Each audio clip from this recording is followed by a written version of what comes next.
ಪ್ರಜ್ವಲ್ ರೇವಣ್ಣ ವಿರುದ್ಧ pen drive ಪ್ರಕರಣ, ಲೈಂಗಿಕ ದೌರ್ಜನ್ಯ ಪ್ರಕರಣಕ್ಕೆ ಸಂಬಂಧಪಟ್ಟಂತೆ ನ್ಯಾಯಾಂಗ ಬಂಧನದ ಅವಧಿಯನ್ನ ಮತ್ತೆ ವಿಸ್ತರಣೆ ಮಾಡಲಾಗಿದೆ.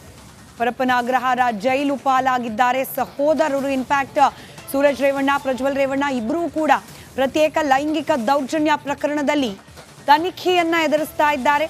ಇದೀಗ ಪ್ರಜ್ವಲ್ ರೇವಣ್ಣ ವಿರುದ್ಧ ಪೆನ್ ಡ್ರೈವ್ ವಿಚಾರಕ್ಕೆ ಸಂಬಂಧಪಟ್ಟಂತೆ ನ್ಯಾಯಾಂಗ ಬಂಧನ ಜುಲೈ 8ರವರೆಗೆ ವಿಸ್ತರಣೆ ಮಾಡಲಾಗಿದೆ.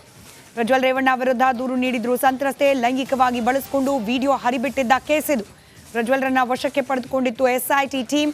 ನ್ಯಾಯಾಂಗ ಬಂಧನವನ್ನ ವಿಧಿಸಿ ಕೋರ್ಟ್ ಇದೀಗ ಆದೇಶವನ್ನ ನೀಡಿದೆ.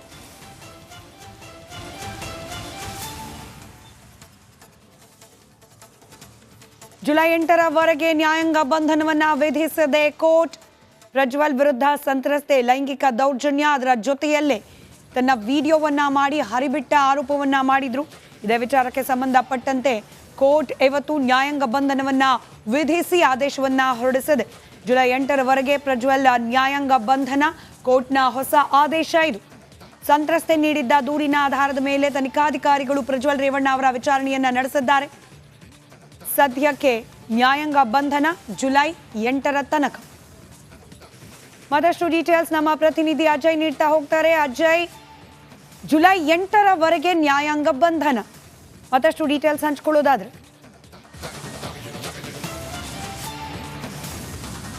ಖಂಡಿತವಾಗ್ಲೂ ಸ್ಮಿತಾ ರಂಗನಾಥ್, ಏನಂದ್ರೆ ಪ್ರಜ್ವಲ್ ರೇವಣ್ಣ ಅವರ ವಿರುದ್ಧ ಇದು ಒಟ್ಟು 4ನೇ FIR ಕೂಡ ಆಗ್ತಾ ಇರುವಂಥದ್ದು.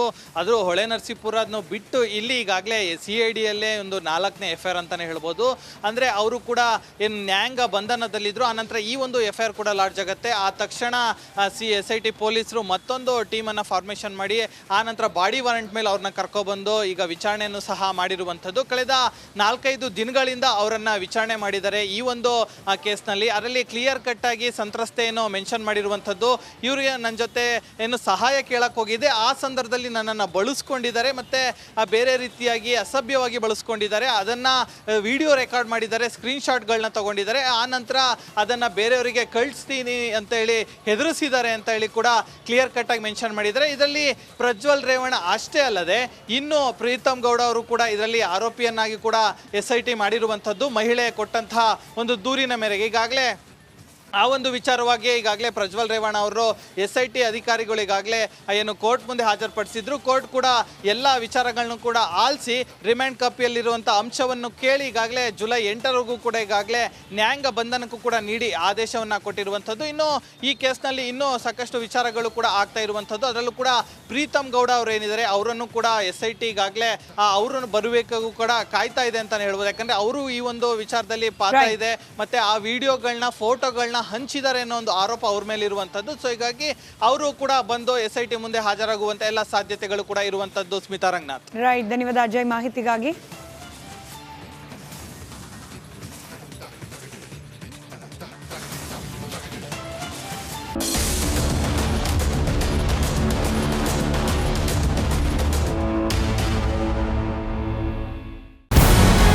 ನಮಸ್ಕಾರ, ಕರ್ನಾಟಕ ಪ್ರೈಮ್ ಟೈಮ್ಗೆ ಸ್ವಾಗತ. ನಾನು ಜಯಪ್ರಕಾಶ್ ಶೆಟ್ಟಿ. ಇಡೀ ಕರ್ನಾಡು ಇವತ್ತು ರೆಬೆಲ್ ಆಗಿ ನಿಂತಿದೆ. ಈ ಹಗರಣಗಳನ್ನು ಸದನದಲ್ಲಿ ಪ್ರಸ್ತಾಪ ಮಾಡಲು ಕೂಡ ಕಾಂಗ್ರೆಸ್ ಹಿಂದೇಟು ಹಾಕಿದ್ದೇಕೆ? ನಿಮ್ಗೆ ಸಂಬಳ ಅದಕ್ಕೆ, ನಿಮಗೆ ವಾಹನ ಅದಕ್ಕೆ, ನಿಮಗೆ ವೆಪನ್ ಅದಕ್ಕೆ, ನೀವು ಅದನ್ನು ಸೆರೆ ಹಿಡಿಬೇಕಾಗಿತ್ತು. ನೀವು ವಿದ್ಯುತ್ ಬರ ಇದೆ ಅಂತ ಹೇಳ್ತಾ ಇದ್ದೀರಿ, ಎಲ್ಲಿ ಬರ ಇದೆ ನೀವು ಹೇಳಬೇಕು. ಪಾಕಿಸ್ತಾನ್ ಆಕ್ಯುಪೈಡ್ ಕಾಶ್ಮೀರ್ ಅದು ಎಂದೆಂದಿಗೂ ನಮ್ಮದು. 40 ಮೆಷಿನ್ಗಳು ತಂದಿತ್ತು ನೋಟ್ ಎಣಿಸುವುದಕ್ಕೆ, ಅದೇ ಹಾಳಾಯಿತು. ಮಥುರಾದ ಗಲಾಟೆ ಇದೆಯಲ್ಲ, ಅದು ಸ್ಥಳೀಯವಾಗಿ ಕೂತು ಪರಿಹರಿಸಬಹುದಾದಂಥ ಕಾನೂನಿದೆ. ಗ್ಯಾರಂಟಿ ಯೋಜನೆಯಿಂದ ನಷ್ಟ ಆಗಿದೆ, ಲಾಭ ಆಗಿದೆ, ದಯವಿಟ್ಟು ಹೇಳಿ.